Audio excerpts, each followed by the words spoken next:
Juno, you are the junior vice president of the KZN Rugby Union, and I think it's time that somebody tells us what is happening in the Shark Tank. There seems to be a lot of controversy at the moment, and it all started with the appointment of John Smith as the new CEO. Yeah, CEO of the KZN Sharks, Rugby, of the Sharks. Yeah. Johan, yes, I want to make it very clear that I'm not being interviewed in my capacity as a councillor of the KZNRU or an executive member. I really am speaking as a rugby lover and as a person that feels that John Smith is being treated slightly unfairly in that the real truth hasn't come out. And although they've had several press conferences, it seems as if the press only say what they want to say, and they don't say what the real story is. So I thought that it would be appropriate that I just tell you a little bit of what I know.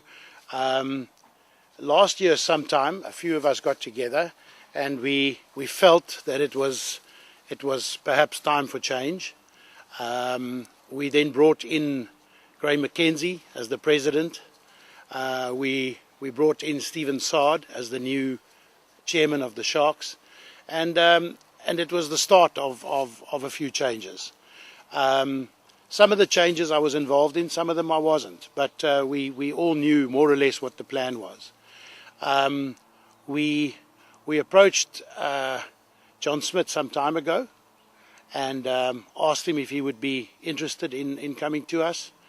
We personally think it's a very good decision, although John, I see, is being referred to as a young businessman. I have no doubt that he himself will refer to himself as a young businessman.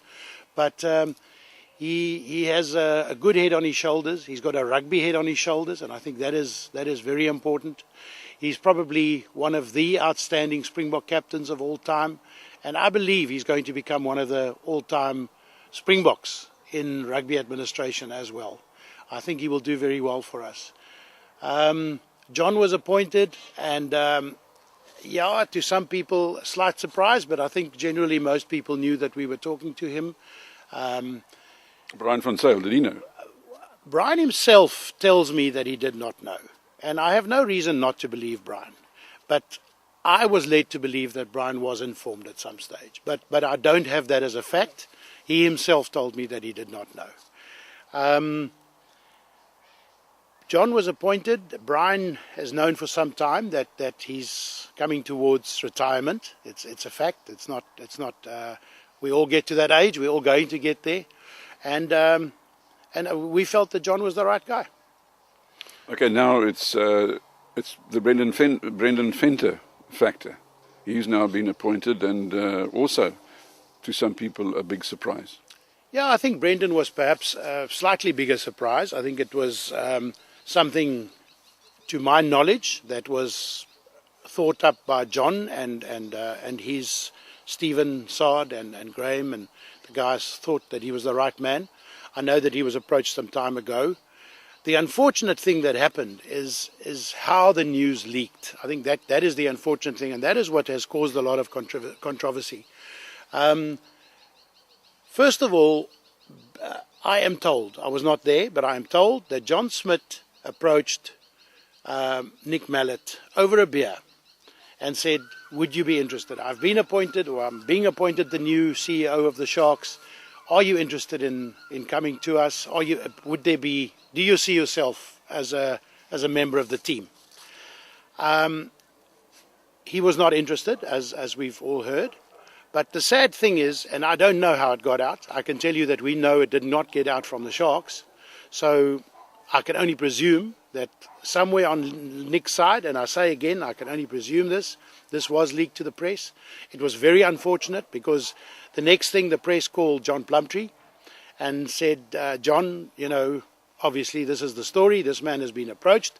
And John then came in to the offices and said, guys, what's going on? I mean, the last time we spoke, we were talking about a 2-year extension. And now I hear from the press that you're employing someone else. And obviously he put John Smith and the guys on in a position where they had to tell him that unfortunately they were not considering renewing his contract.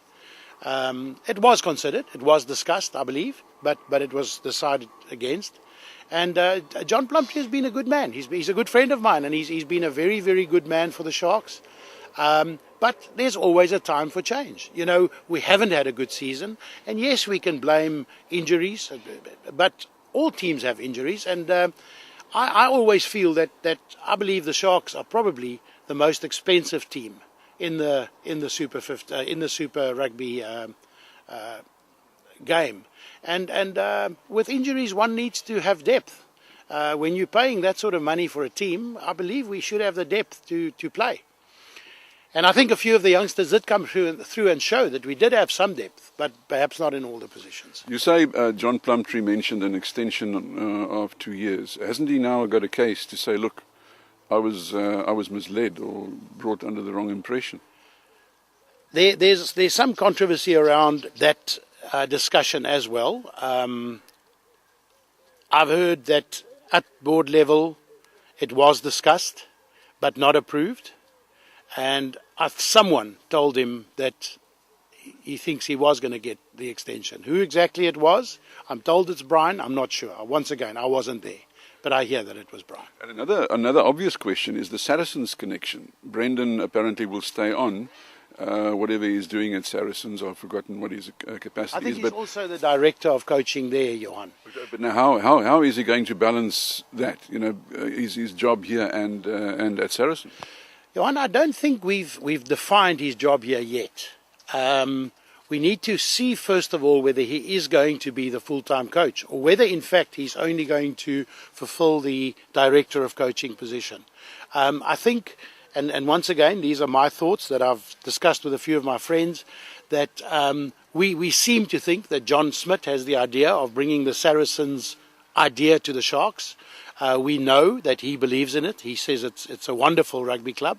What is the idea? You say the Saracens idea. What is that? I'm not exactly sure what it is, but it's the way they do the whole thing. It's a change from how we know rugby in South Africa.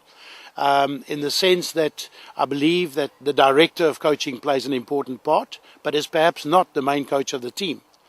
And this is where we'll see. There are a few names being bandied about. Unfortunately, I cannot mention those names at the moment, but I can tell you there's some well-known local boys that are being looked at, and I like that. I like the fact that we're looking at some of our local coaches and giving them the opportunity to come through under the leadership of a John Smith and a Brendan Venter. Juno, another problem that, not a problem, but a controversy that arose a little while ago in the Shark Tank is the situation around Ryan Kankowski. Can you tell us exactly what happened there? Johan, once again, Ryan and I had a chat one night after a game, and Ryan is a gentleman. He's a gentleman of the game. I don't believe he ever told anybody outside of the real inner circle his real feelings. What I do know is that there was some problem there. What exactly it was, I'm told that it is perhaps a conflict between him and John Plumtree. But what exactly it is, I can't tell you.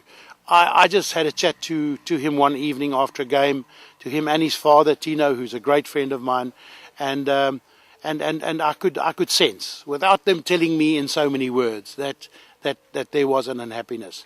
The one thing I've got to say, much as I like Ryan as a player and as a boy, I think he's not playing good rugby at the moment. I watched him play for a wildebeest, well, these days we call it the Sharks 15, the B team, against a team, the Lions team, in the semi-final. And really, I thought that there was Ryan's opportunity to shine. I thought he was going to have a great game, and I was disappointed. So I think his form is not what it should be. But there's got to be reasons for his form not. No, but isn't that the Japan factor? Doesn't it happen to every player who goes there? When they get back, they're not in the same standard as when they were left. It would seem like that, Johan. Once again, my personal opinion is that perhaps that league, although I've never seen one of their games, perhaps that league is not quite in the same league as South African rugby, and when they come back, they're just not in that peak fitness that they are when they play in our own leagues or in the British leagues. One last thorny question, Keegan Daniel, his statement or reported statement about the too much Afrikaans or too many Afrikaans speakers. What was the situation there? Johan, this happened while they were overseas on tour, or the incident that is being referred to. I know Keegan well. I talk to Keegan very, very often. I'm an Afrikaans person, and Keegan has never ever shown anything to me that makes me feel that he would say anything anti-Afrikaans. He's always been an absolute gentleman. He's a good Christian boy, and I would be extremely surprised. I would like to stand by him when he says that he did not say it, not because I know it, but because I believe him. Juno, I hear what you say, but Beeld stands by the story. And isn't it the case of where there is smoke, that there is a small fire somewhere? Johan, I say again, I don't know this for a fact. I haven't asked Keegan himself. I hear from Graham McKenzie, who told me that Keegan denies having said it. And therefore I believe Keegan. But yeah, I don't know. I have not asked Keegan myself. Finally, the future of the Sharks team, how do you see it? Johan, time will tell. We've made some major changes. All I ask is that us, as South Coast supporters of the Sharks, must stand by them. We must stand by John Smith. This is really the main reason why I'm talking to you today, is because I really feel John Smith needs our support. He's taking a hammering in the press at the moment. He's just walking into a new job, and I really feel that we should stand by him, and that we as South Coasters and the South Coast supporters of the Sharks team must show our support now. And I believe we're in for a very, very interesting time. I think there's going to be some major changes. And yes, I believe it's for the good. I believe it's going to work. Juno Fourie, thank you very much. Best of luck for the future. Thank you, Johan.